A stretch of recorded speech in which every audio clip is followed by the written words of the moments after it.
Hi guys, how's it going? Julie here with Northern Waters Cleansing Co. And today you will notice I am in my soaping gear.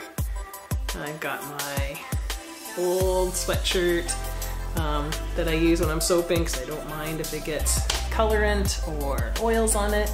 I've got my goggles all ready here because I have been prepping for this next batch of soap. And I thought what I would do today, which is not something that I usually do, is actually do a tutorial style video. I suspect that many of my subscribers enjoy watching soaping videos. I'm not sure if everyone is a soaper that has subscribed to my channel. So if you are a soaper, I'd love to hear from you. So maybe leave me a comment down below so I can just sort of get an estimate of how many soapers are actually watching my videos. I just had to close my soap room door because my son is down here playing as well. My soap room is also my office and it's in the basement of our house. So I have a coded lock on the door so that no kids can get into this room. So if I need to soap while the kids are home and awake, because usually I soap when they're sleeping, I just close the door and it automatically locks so I know that they can't get in the room. And obviously because they're still young, I take breaks while I'm soaping and check on them. But usually I can hear them playing because their playroom is just right in the next room. So today's soap is gonna be a pretty cool one. It's super fun and summery with some really cute embeds on top. I think you'll probably like the idea once you see where it's going. So even if you're not a soap maker, you're definitely gonna enjoy today's video. It's a quirky, fun little soap. If you enjoy my videos, please remember to like, subscribe, and leave me a comment down below. Especially today, if you're a soap maker, just leave me a comment letting me know that you are, just because I'm curious. And if you enjoy this sort of tutorial style video, then I will definitely do some more for you in the future. Okay guys, so one of the very first things I'm going to show you is how I line my mold. So it makes 12 bars, and this is from Candora Soap here in Canada. So anyways, this is my standard. It doesn't come with a silicone liner or anything, and that's just fine because I can use freezer paper to get the job done. So what I do is I measure it out. I usually try and have a straight line here. And so what I do, I put this straight and flush with just the inside of the mold there. And I kind of keep the paper flat like that, and then I just make a mark where the inside is at the other end. Then I fold my paper at that crease. Make sure everything's straight and lined up.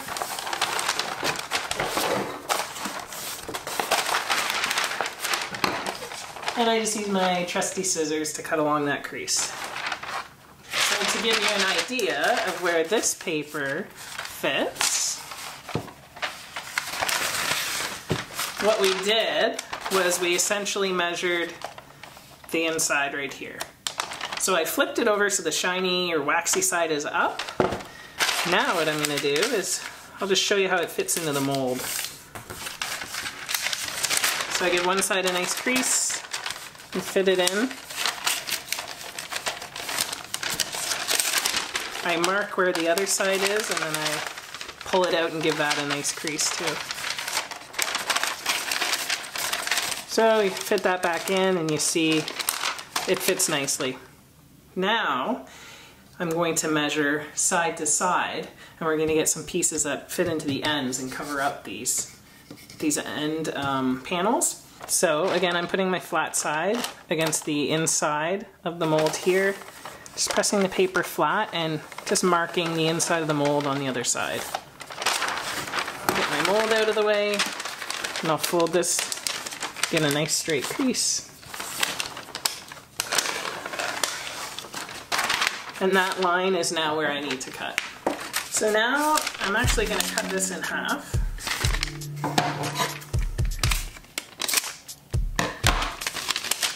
And I have two pieces the same. if I give this a nice crisp fold, I'll show you where it fits in. Right there at the end. So I've got one end panel covered.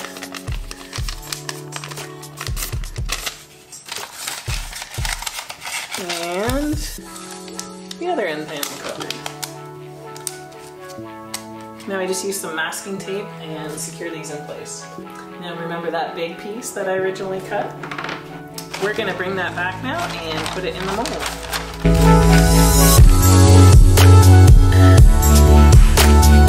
There we are, a nicely lined mold. So here is my oil mixture. My soap recipe, I pretty well use the same one for every bar of soap. So this is a combination of olive oil, coconut oil, canola oil, castor oil, and some shea butter. And that is in order of descending amounts of those oils. So this being an olive oil heavy recipe. So what I'm going to add to the oil base is some kaolin clay. So I get this really big bag of kaolin clay from Candora Soap, which is where I get, honestly, the majority of my soap supplies. And I'm going to add 2 teaspoons of this into my oils. I'm going to put this kaolin clay under the oil and then burp my blender. So essentially I want to get all of those bubbles out of the bottom of my blender. I don't want to incorporate bubbles into the oil. And now I'm just going to incorporate the kaolin clay into the oil. Here we are, the kaolin clay is mixed in. Now I got to tell you, the last time I used this blender, it kind of did the same thing. It made a lot of bubbles in my soap, even though I burped the blender. But I wanted to give it another try with this soap, and I am going to push forward using it, even though it's not my favorite blender by any means. Okay, the next thing I'm going to do here is add the sodium lactate into my lye water, which means that my safety goggles have to go back on. Whenever you're dealing with lye water, you always want to be cautious and make sure that your eyes and hands and skin are protected. So long sleeve shirts, gloves, and always eye protection. This is the product I use. It is sodium lactate, again from Candora Soap. And sodium lactate is essentially glorified salt water. And so what I'm doing is adding 4 teaspoons into my lye water solution.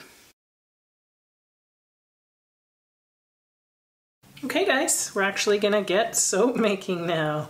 We're like into the nitty gritty of it all. So the very first thing I'm gonna do again is burp my stick blender. I wanna make sure all of those bubbles are out. I don't want any bubbles in my soap. It's really just an aesthetic thing. The soap bubbles aren't gonna harm anything, to be honest. Got my lye water solution here, and I'll pour it down the stick blender. Everyone says to do that if you watch the soaping videos, but I agree with some of the other soap makers out there.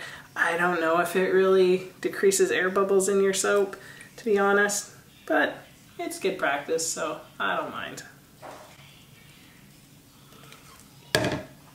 Now I'm going to blend this and then we'll split the batter off to do the different colors for the soap.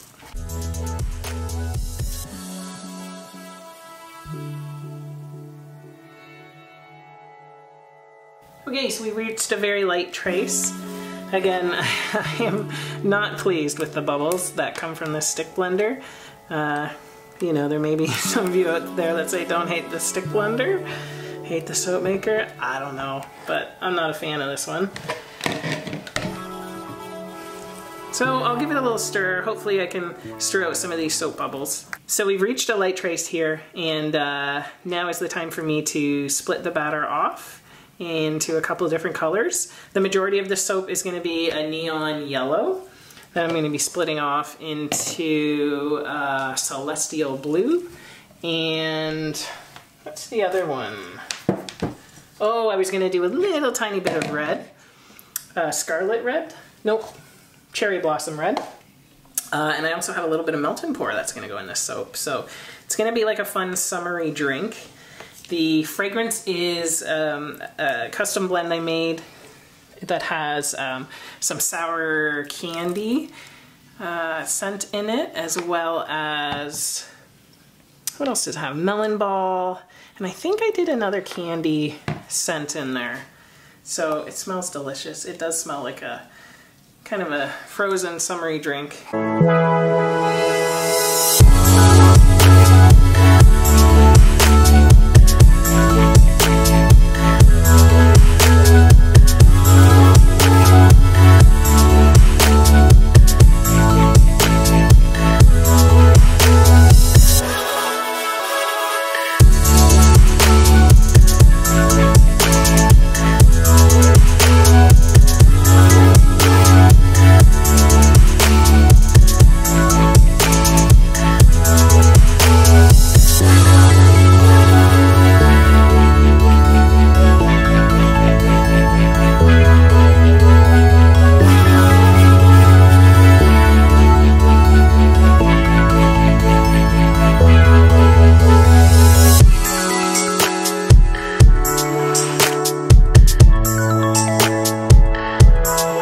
Once I've mixed the colors in, I do like to give the batter a quick stir to make sure there's no color stuck to the bottom, like powder, and none stuck to the sides.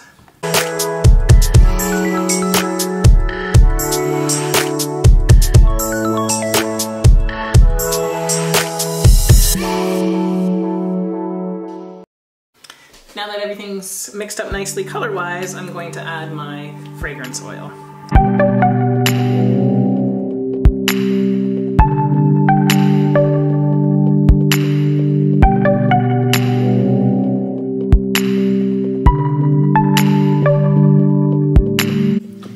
Fragrance oil is mixed in, I'm going to move everything off to the side, clean down my work table here, and then get started on pouring. Okay, here we are ready to pour. I'm going to start with the neon yellow base.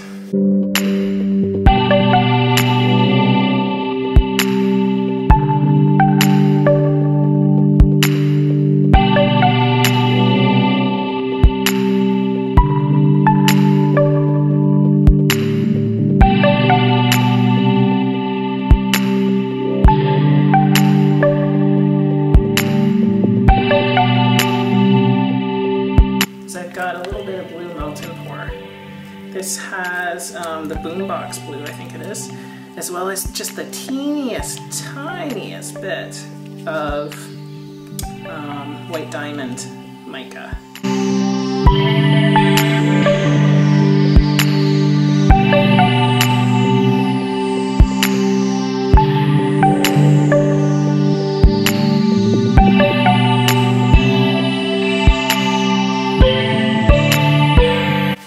I'm just going to clean up my mold here, and then I'm going to wait for the soap to set up a little bit more, and I'm going to mound some more of the celestial blue on top.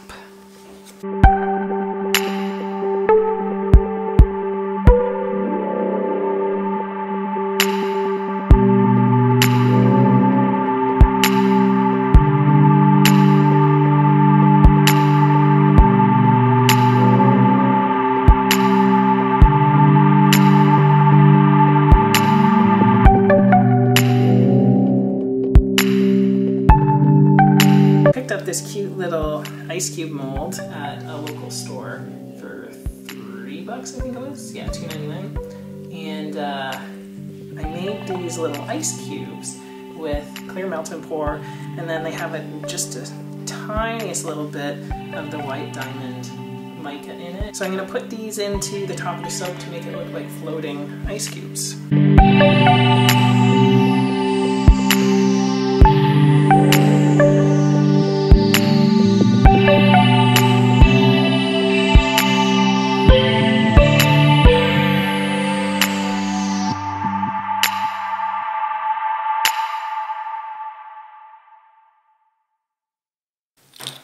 So now what I want to do is put in these super duper cute little red straws. These were like half-size straws anyways, and then I cut them in half again. So these are just paper straws. And you see a lot of soap makers using these.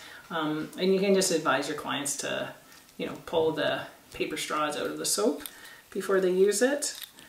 And so what I'm going to do is just mark off 1-inch intervals on the paper here, so I just have a general idea of where the straws should go. So because of the ice cubes being totally randomly placed in here, I'm gonna have to randomly place the straws as well, but that's okay. One of the things I really like about these half-size straws, and I picked these up at the dollar store, is that you can cut them, which is what I've done, but you can hide the cut end. So if you see the cut end, it's not like totally clean. If my camera will focus on it there, you see? Whereas the other end is nice and clean. And so what I do is I tend to hide the cut end in the soap. And that way, it just helps, you know, add to the clean look that you might be trying to achieve. I wouldn't usually alternate sides and spots where the straws are, but because of the ice cubes on this one, I have to get a little bit creative. Okay, so there we are. All the straws are in.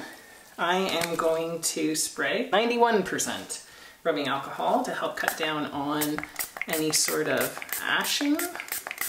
That said, my soaps usually do still ash.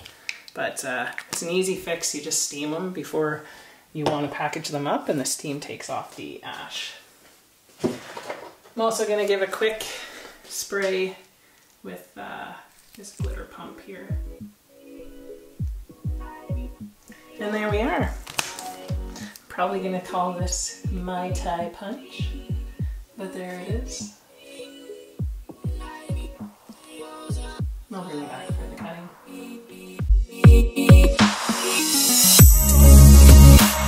So this is just a single bar wire cutter from Bud's Workshop, and you're really not supposed to cut melt and pour with this type of cutter, but I'm gonna give it a shot because the whole thing isn't melt and pour, and if I find that it's not cutting so well or it's too hard on the cutter, then I'll just get a knife.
Thanks for watching, guys, and we'll see you all in the next video.